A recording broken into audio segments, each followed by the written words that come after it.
আসসালামু আলাইকুম রহমতুল্লাহি আবরাকাত। সম্মানিত দ্বীনি মুসলিম ভাই বোনেরা, রাসূল সাল্লাল্লাহু আলাইহি ওয়াসাল্লাম বিভিন্ন সময়ে আল্লাহ রাব্বুল আলামিনের কাছে দোয়া চেয়েছেন, দোয়া করেছেন উম্মতের শিখিয়ে দেওয়ার জন্য, উম্মতকে দোয়া করার পদ্ধতি জানানোর জন্য, যেটা কোরআন হাদিসে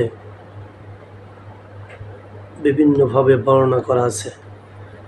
তো আমরা আজকে যে হাদিসটা জানব,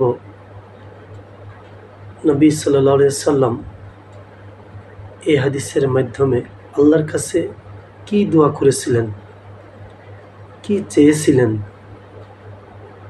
আসুন আমরা উক্ত হাদিস থেকে এই দোয়াগুলো শিখে নেব এবং রব্বুল আলামিনের কাছে আমরা এভাবেই দোয়া করব যেটা রাসূল শিখিয়ে গেছেন। আসুন আমরা হাদিসটা শুনি।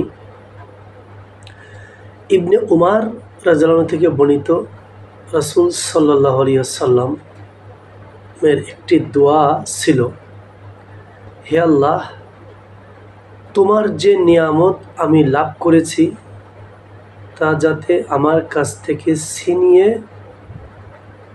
না নেওয়া হয়। রাসূল বলছেন, হে আল্লাহ, তোমার যে নিয়ামত আমি লাভ করেছি তা যেন আমার কাছ থেকে ছিনিয়ে নেওয়া না হয়। তোমার কাছ থেকে যে নিরাপত্তা আমি লাভ করেছি তা থেকে যাতে আমাকে বঞ্চিত না করা হয়। তোমার গজব যাতে আমার উপর আপতিত না হয়। রাসূল বলছেন, হে আল্লাহ, তোমার গজব যেন আমার উপর আপতিত না হয় সেজন্য, এবং তোমার সব ধরনের অসন্তুষ্টি থেকে আমি তোমার আশ্রয় চাচ্ছি। রাসূল সাল্লাল্লাহু আলাইহি ওয়াসাল্লাম এই দোয়াগুলো রব্বুল আলামিনের কাছে করেছিলেন। এই হাদিসে এই দোয়াগুলো আমরা জানতে পারলাম। আল্লাহ, তুমি আমাদেরকে এই দোয়াগুলো সকলের মুখস্থ করে মনে রেখে এই দোয়াগুলো রব্বুল আলামিনের কাছে করার তৌফিক দান করো। আমিন। আমরা যেন এইভাবেই দোয়া করতে পারি, আমাদের উপর যেন গজব না আসে।